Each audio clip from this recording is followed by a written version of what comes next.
To see us go back in like this is kind of like, oh my goodness. I thought we were past all this, but then at the same time, I'm not, how long do you, the other side of that is, well, okay, I wrote a book on Beirut called Targeted Beirut 1983 because it was such a pivotal year in our relationship with the Middle East and with Iran specifically because they learned from hitting our Marines, our peacekeepers that were in Beirut in 1983. They learned that terrorism works and it works through proxies because there was a lot of tough talk out of the administration in 1983, and then we left about as quietly as you can in early 1984. So that taught Iran something, but it taught super empowered individuals, it taught terrorist organizations, it taught host nations it taught nation states that same lesson. Terrorism works, and it works even better through proxies.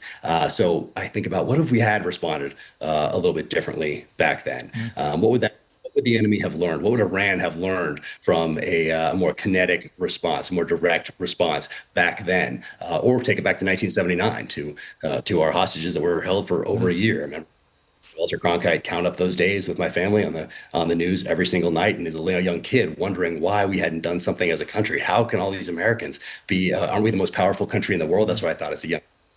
And so that was very impactful, as was the 1983 Beirut barracks bombing and the embassy bombing the April before that, but very little response. It seems like there's an acceptable level of violence out there, both for us and the Israelis, and it changes based on the geopolitics of the time, based on who's in the administration. There are a lot of factors there, but it seems like there's this acceptable level of violence. Our bombings in Tanzania, in Kenya, not much of a response there. We have the Khobar Towers, we have USS Cole, not much of a response. But then we have 9/11. Okay, so that's a not acceptable level of violence. Okay, October 7th, a not acceptable level of violence. So it seems like over the years, we could have taught the enemy a different lesson with a different response. So maybe this is just a long time coming.